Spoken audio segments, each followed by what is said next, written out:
आज का हमारा जो टॉपिक है वो बड़ा सीरियस है, बड़ा संजीदा हमारा टॉपिक है। वीडियो मेरे साथ जुड़े रहिएगा। मैं पूरे पाकिस्तान में ट्रैवल करता हूँ। पूरे पाकिस्तान के नौजवानों से मेरी मुलाकात होती रहती है। मेरा अट्रैक्शन अक्सर नौजवानों से होता है, तो बड़े सारे नौजवानों के मसाइल होते हैं। उनमें से एक जो नौजवानों का मसला है, उसमें मसले पर डिस्कशन करूँगा, तो मेरे साथ वीडियो में जुड़े रहिएगा। नौजवानों का मसला क्या है कि वो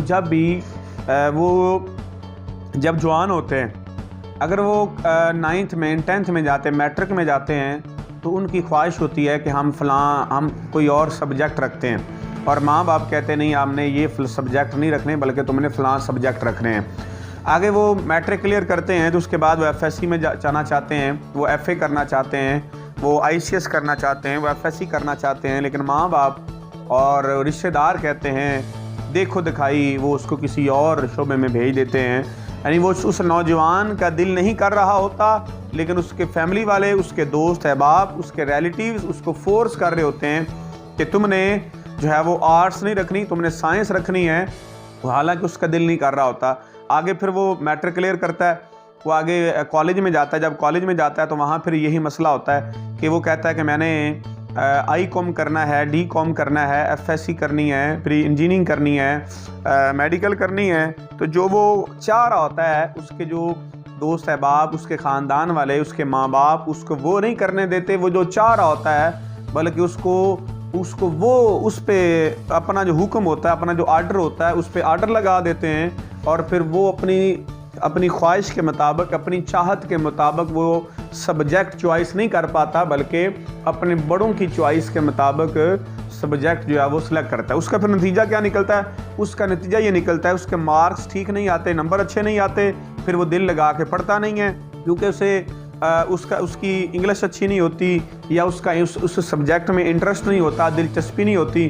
तो फिर क्या होता है कि वो जो नौजवान होते हैं, उनके जहन में एक बागीपन पैदा होना शुरू हो जाता है, और फिर वो आस्ता आस्ता अपने रिलेटिव से, अपने माँ बाप से, अपनी फैमिली पर्सन से नफ़रत करना शुरू कर देते हैं, क्योंकि उनके साथ वो नहीं हो रहा होता है वो जो चाह रहे होते हैं, बल्कि उनके साथ वो हो रहा होता है जो उनके बड़े चाह रहे होते हैं। तो मेरा मतलब ये नहीं है कि वो जो नौजवान हैं वो अपने माँ बाप की नाफरमानी करें, बल्कि मेरा माँ बाप से रिक्वेस्ट है, मेरी माँ बाप से गुजारिश है कि अपने माँ बाप पे अपने आर्डर, अपने हुक्म ना आप उन पे जो है हुक्म ना चलाएं, बल्कि उनको वो करने दें जो उनकी चॉइस है, जो उनकी पसंद है। और मेरा हरगिज़ मतलब ये भी नहीं है कि आप वो अगर कहते हैं कि हमने कोई गलत काम करना है, गैर अखलाकी काम करना है, तो आप उसकी इजाज़त दें, बल्कि आप उसको गैर अखलाकी काम करने की इजाज़त ना दें, बल्कि चंद चीज़ों पे उस नौजवान को ज़रूर इजाज़त होनी चाहिए कि वो अपनी चॉइस के हिसाब से, अपनी खुशी से, अपनी पसंद के हिसाब से वो किसी भी शोबे में, किसी भी फील्ड में, किसी भी शोबे में वो जाके काम कर सके, अपनी सलाहियतों को इस्तेमाल कर सके। तो मैंने बहुत से नौजवानों से मिला, और अक्सर नौजवानों से मुलाकात होती रहती है, और उनके जो बेसिक मसाइल होते हैं, और मसाइल की वजह से वो उसके बड़े सीरियस मसाइल आ रहे हैं, और आने वाले वक्त में सीरियस मसाइल होते जा रहे हैं। क्या मसला होता है कि वो नौजवान फिर ज़हनी तौर पे वो टेंशन लेते हैं, ज़हनी तौर पे परेशानियाँ लेते हैं, ज़हनी तौर पे वो फिर अपनी खुशी उनकी ख़त्म हो जाती हैं, और वो मानली तौर पे ज़हनी तौर पे मफलूज हो जाते हैं, उनकी सलाहियतें दब जाती हैं, और फिर वो आस्ता आस्ता बागी होना शुरू हो जाते हैं, फिर वो डिप्रेशन में चले जाते हैं। और बड़े सारे नौजवान हैं जिनके नंबर कम आने की वजह से उनके माँ बाप उनको डांटते हैं, उनको बुरा भला कहते हैं, और वो खुदकुशी कर लेते हैं, घर से निकल जाते हैं, घर से भाग जाते हैं, बागी बन जाते हैं।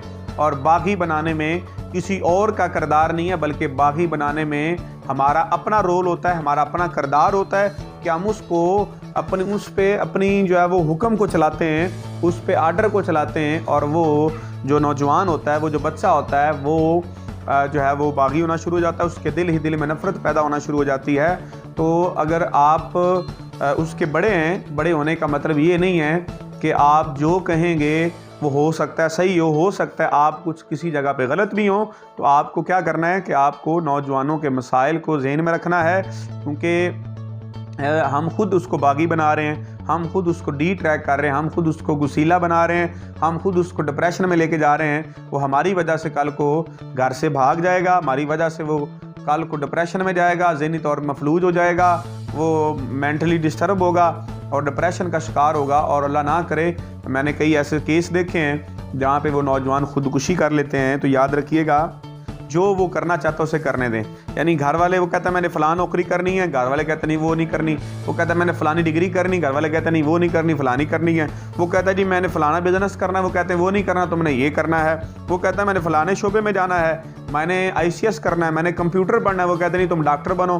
ठीक, हमारी सोसाइटी में काम कुछ प्रोफेशन है, कहते हैं पुत्र या तो डॉक्टर बन, या तो वकील बन, या तो पायलट बन, या फिर तू सरकारी नौकरी लाग। अगर आपके बच्चे के अंदर अगर वो सलाहियत ही नहीं है डॉक्टर बनने की, तो वो डॉक्टर नहीं बनेगा। आप उसको उस पर दबाव डालेंगे, फोर्स करेंगे, तो वो आपका जो नौजवान है, आपका जो बेटा है, आपका जो भाई है, वो आपसे बागी हो जाएगा, आपसे नफरत करेगा। और इसी तरह वो कहता है मैंने फ़लाने शोबे में जाना है, तो आप उस पर अगर उसका इंटरेस्ट फिज़िक्स में नहीं है, आप उसको फिज़िक्स पढ़ाएंगे तो वो दिलचस्पी नहीं लेगा। अगर उसका इंटरेस्ट मैथ नहीं है, वो मेंटली तौर पे प्रिपेयर नहीं है, मेंटली तौर पे तैयार नहीं है वो बुक पढ़ने में, मैथ पढ़ने में, तो वो कभी भी मैथ में टॉपर नहीं बन सकता।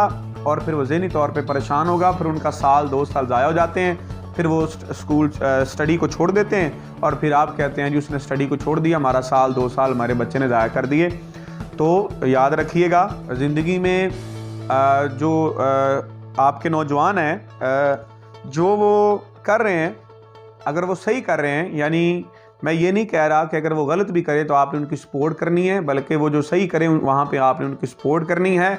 वहाँ आप उनको हौसला दें, वहाँ आप उनको हिम्मत दें। अगर वो किसी बिज़नेस में, किसी छोटे कारोबार में लगे हुए हैं, अगर वो उस कारोबार में वक्ती तौर पे अगर वो कामयाब नहीं हो रहे, उनका थोड़ा सा हौसला बढ़ाएं, उनकी थोड़ी सी हिम्मत बढ़ाएं, उनको थोड़ा सपोर्ट करें, उनको थोड़ा वक्त दें। जब आप सपोर्ट करेंगे, थोड़ी हिम्मत देंगे, थोड़ा वक्त देंगे, तो वो कल को इंशाल्लाह कुछ अरसे बाद, कुछ वक्त बाद वो आपके इंशाल्लाह नाम रोशन ज़रूर करेंगे।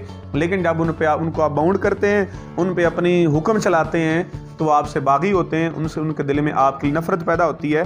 फिर वो जनाब ज़िंदगी में बड़ी कामयाबियाँ नहीं ले पाती। ठीक है, माँ कहती है मेरा पुत्र डॉक्टर बनेगा, और वाला साहब कहते हैं मेरा पुत्र जनाब वकील बनेगा, और रिश्तेदार कहते हैं हमारा बेटा जो है वो सिपाही बनेगा। और वो बच्चे की ख्वाहिश पूछते नहीं है कि बच्चा क्या करना चाहता है। वो बच्चे का ख्वाब नहीं पूछते, बच्चे का ड्रीम नहीं पूछते, बल्कि अपने हुक्म चला रहे होते हैं। और फिर वहाँ से आदत ख़राब होना शुरू हो जाती हैं, वो बागी हो जाता है, घर से भागना शुरू कर देता है, घर में नहीं रहता। फिर आप कहते हैं वो जो हमसे बागी हो गया। तो याद रखिएगा, ये जो डॉक्टर, ये पायलट, ये वकील, ये जो जितने भी प्रोफेशन हैं, अगर आपका बच्चा उस प्रोफेशन में अगर कामयाब नहीं हो सका, तो इसका मतलब ये नहीं है कि वो ज़िंदगी में नाकाम हो जाएगा।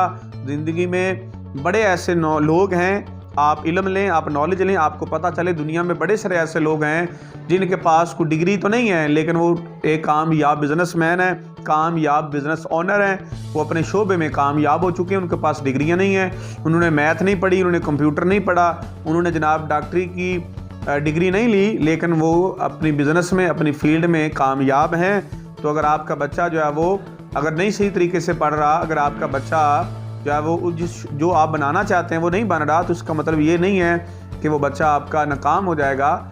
और दुनिया में बड़े प्रोफेशन हैं, और दुनिया में बड़े सारे काम हैं, उसको किसी न किसी काम में और किसी जगह पे कामयाब हो जाएगा। उस पर फोर्स ना करें, उसको बागी ना बनाएं, उसकी आदत को ख़राब ना करें, बल्कि उसको वो करने दें किसी अच्छे कंसल्टेंट से रब्ता करके। अगर आप मैट्रिक के बाद बच्चे को दाखिला कराना चाहते हैं, तो बच्चे की साइकी, बच्चे की नफ्सियात और बच्चे का इंटरेस्ट दे के उसके सब्जेक्ट रखवाएं। आगे वो FSC करना चाहता है, इंटर में जाना चाहता है, वहाँ पे उसकी सलाहियतों को देख के, उसके टैलेंट को देख के और उसके इंटरेस्ट को देख के आप वहाँ पे बुक्स की चॉइस करवाएं। फिर आगे इंटर करने के बाद आगे वो जो भी करना चाहता है, तो आप उसका इंटरेस्ट देख के फिर उसको उस फील्ड में लेके जाएं। कहीं ऐसा ना हो कि वो आपका बच्चा आपसे बागी हो जाए और 2-3 साल लगाने के बाद फिर भी वो डिग्री ना ले पाए, और फिर आप उस पर फोर्स करें। एक वाक़या आपको मैं शेयर करता हूँ। थॉमस एडिसन का आपने नाम सुना होगा। थॉमस एडिसन था, इसने बल्ब ईजाद किया, और इसने तकरीबन पूरी दुनिया में 1249 ईजादात दुनिया में की हैं।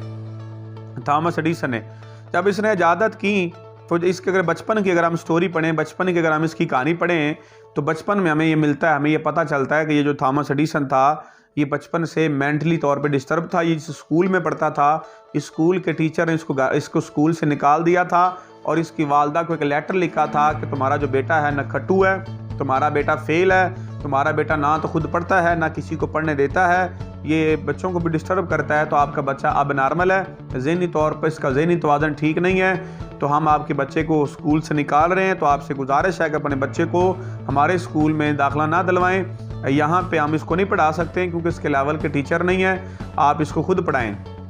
वो जो लेटर होता है, वो जो थॉमस एडिसन लेटर को अपनी पॉकेट में डालता है, स्कूल से बैग लेता घर चला जाता है और जाके अम्मी को बताता है, अपनी वालदा को बताता है कि मुझे मेरे उस्ताद ने, मेरी टीचर ने मुझे स्कूल से निकाल दिया है और ये लेटर आपके नाम लिखा है। उस लेटर पे क्या लिखा था, उसने जब लेटर को पढ़ा तो उसकी वालदा जो है वो रोना शुरू हो गई, उसकी आंखों में आंसू आए और उस बच्चे ने पूछा कि अम्मी, इस लेटर पे क्या लिखा हुआ है? उस लेटर पे क्या लिखा था वो तो मैंने आपको बता दिया कि आपका बच्चा नखट्टू है, आपका बच्चा पढ़ता नहीं है, आपका जो बच्चा है वो ये, बच्चा वो है, बच्चों को तंग करता है, हमारे स्कूल का माहौल इसने डिस्टर्ब किया हुआ है, तो कोई इसको आप घर में रखें, हम इसको नहीं पढ़ाना चाहते।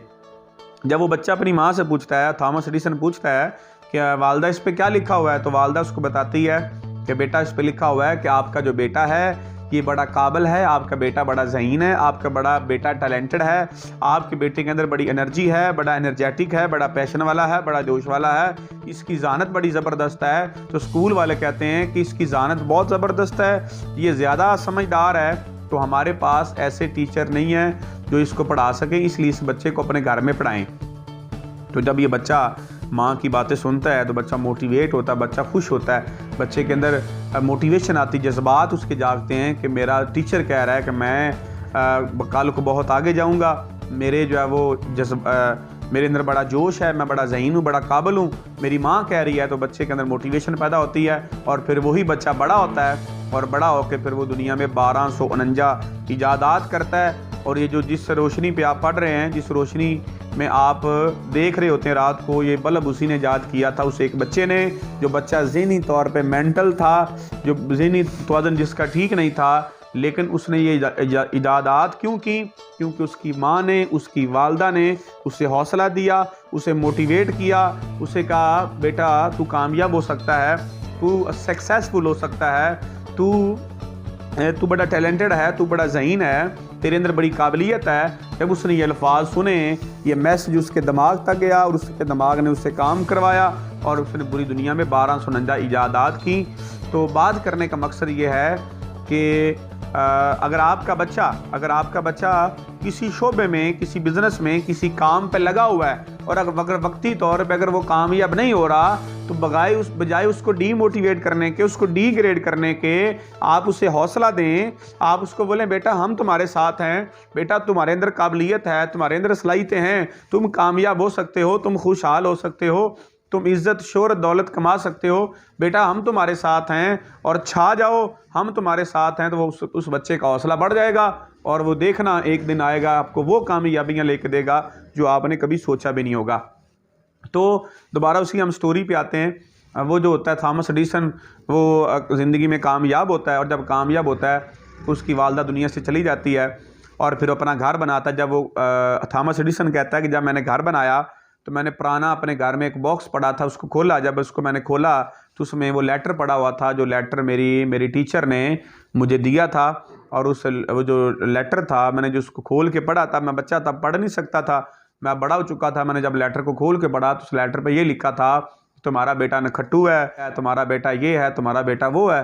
तो जब मैंने वो लेटर पढ़ा तो मैं बड़ा शॉक्ड हुआ कि मेरी माँ ने मुझे मायूस नहीं किया, मेरी माँ ने मुझे डीमोटिवेट नहीं किया, बल्कि मेरी माँ ने मुझे मोटिवेट किया, मेरा हौसला बढ़ाया, मुझे उम्मीद दी, मुझे होप दी। अगर मेरी वालदा मुझे होप ना देती, मुझे उम्मीद ना देती, मेरा हौसला ना बढ़ाती, तो शायद ये थॉमस एडिसन कभी थॉमस एडिसन ना बनता और ये दुनिया में 1249 इजादात ना होती अगर उसकी वालदा उसे हौसला ना देती, अगर उसकी वालदा उसे सपोर्ट ना करती।